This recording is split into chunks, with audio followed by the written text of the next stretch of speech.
नमस्ते बच्चों। आज मैं आप लोगों को कृतिका भाग 1 क्लास 9 का पाठ इस जल प्रलय में इसका मैं फुल एक्सप्लेनेशन करने जा रही हूँ। जल प्रलय में जैसा कि यहाँ पर शीर्षक में ही दिया गया है, इस जल प्रलय में, तो इसका क्या अर्थ हो सकता है?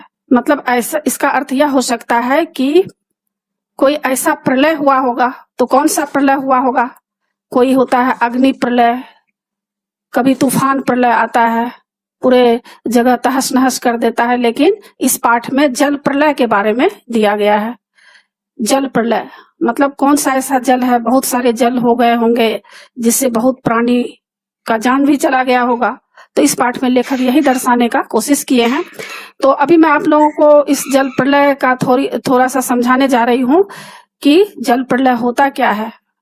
तो क्या होता है, बाढ़ आ जाता है, बहुत सारा जब पानी एकत्रित होता है, तो जब बहुत अधिक बारिश हो जाती है या कोई बांध जो नदी के किनारे बनाया गया रहता है, उसमें जब बहुत सारा पानी भर जाता है तब वह बांध टूट जाता है और गांव में पानी भर जाता है, बहुत तबाही हो जाता है, कितने सारे घर गिर जाते हैं, कितनों की जान चली जाती है। इतना ही नहीं, घर के ऊपर से भी पानी बहने लगता है।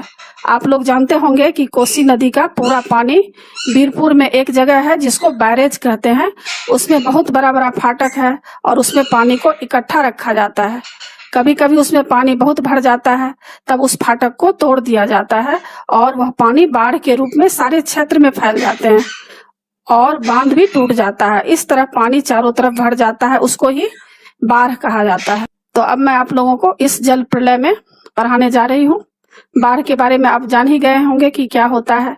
तो लेखक कहते हैं कि मेरा गांव मेरे इलाके में है, जहां हर साल पश्चिम, पूरब और दक्षिण की कोसी, पनार, महानंदा और गंगा की बाढ़ से पीड़ित प्राणियों के समूह आकर पनाह लेते हैं। यहाँ पर लेखक कह रहे हैं कि लेखक का गांव ऐसे इलाके में है जहां पर पश्चिम, पूरब और उत्तर दक्षिण, कोसी, पनार, महानंदा, यह सब नदी का नाम है।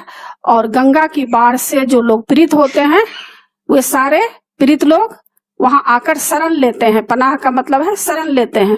सावन भादो में, जो कि हिंदी के महीने होते हैं, आप लोग जानते होंगे, सावन भादो, आश्विन, कार्तिक, अगहन, पूष, माघ, फागुन जो होता है। तो यहाँ पर कौन महीने का बात कर रहे हैं लेखक? सावन भादो में ट्रेन की खिड़कियों से विशाल और सपाट परती पर गाय, बैल, भैंस, बकरों की हजारों झुंड देखकर ही लोग बाढ़ की विभीषिका का अंदाज लगाते हैं। क्या कह रहे हैं लेखक कि सावन भादो में जब ट्रेन चलती है तो क्या होता है, लोग ट्रेन की खिड़कियों से बाहर का दृश्य देखते हैं। तो वहां पर क्या दिखाई देता है? सपाट परती, मतलब वह जमीन जहां खेती तो होती है लेकिन कभी कभी वहां पर उस समय के लिए खेती नहीं होता है, उसी को पड़ती जमीन कहा जाता है। तो क्या होता है, वहां पर जब खेती नहीं होती है तो बहुत सारे लोग ये सोचते हैं कि यहाँ चलो खेती तो नहीं होता है, तो वहां बहुत सारे गाय, बैल, भैंस, बकरों को हजारों हजारों की संख्या में वहां लोग रखते हैं। किस लिए रखते हैं? कि बाढ़ की भयंकरता, मतलब जो बहुत सारे वहां बाढ़ आ जाते हैं तो उससे बचने के लिए लोग वहां पर शरण लेते हैं।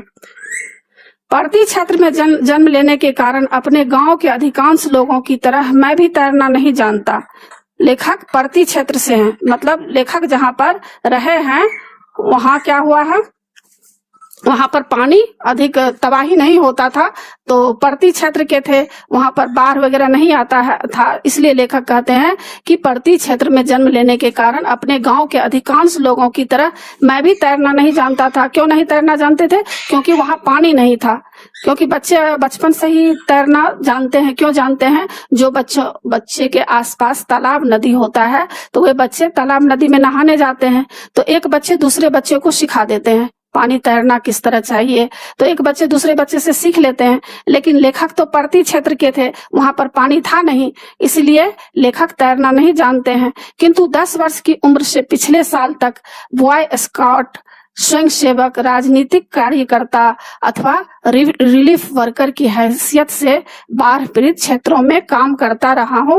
और लिखने की बात, यहाँ पर लेखक कह रहे हैं कि पर्वतीय क्षेत्र में जन्म लेने के कारण मैं तैरना तो नहीं जानता, लेकिन 10 वर्ष के ही जब लेखक थे तब वे बहुत सारे स्वयंसेवक संस्था में वे काम करते थे। जैसे बॉय स्काउट चलता था, स्वयंसेवक संस्था, राजनीतिक कार्यक्रम होते रहता था, रिलीफ लोग बांटने आते थे। मतलब जो क्या होता है, कभी कभी अनाज वगैरह गरीब लोगों को बांटा जाता है। तो बाढ़ पीड़ित क्षेत्रों में काम करता रहा हूँ, और बाढ़ पीड़ित क्षेत्र से जो लोग उनके पड़ती एरिया में आते थे, उनके गांव में लोग शरण लेने के लिए आते थे, तो उन लोगों के लिए वे क्या करते थे, काम करते रहते थे। और लिखने की बात यहाँ पर जो है प्रश्नवाचक चिन्ह दिए हैं, लिखने की तो बात मत ही पूछो। कहने का मतलब यह कि बहुत सारे वे लिखने का भी काम करते होंगे, इसलिए यहाँ पर बोले हैं।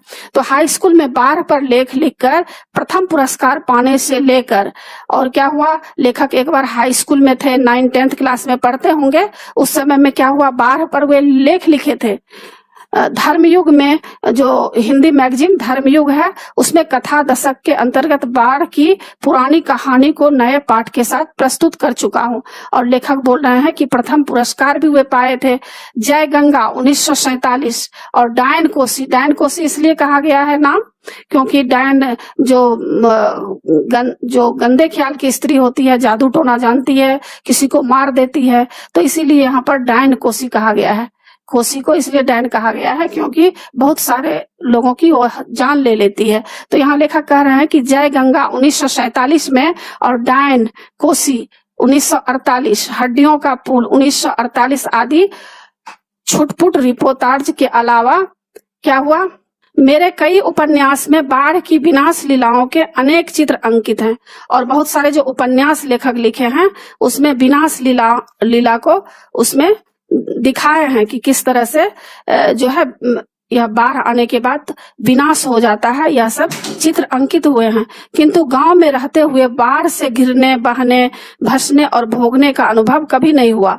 लेखक कहते हैं कि गांव में रहते हुए बाढ़ से घिरने, भसने, बहने और भोगने का अनुभव, मतलब लेखक कभी भी बाढ़ का यह सब दृश्य नहीं देखे थे और यह सब अनुभव उनको नहीं हुआ था। वह तो पटना शहर में सन 1967 में ही हुआ।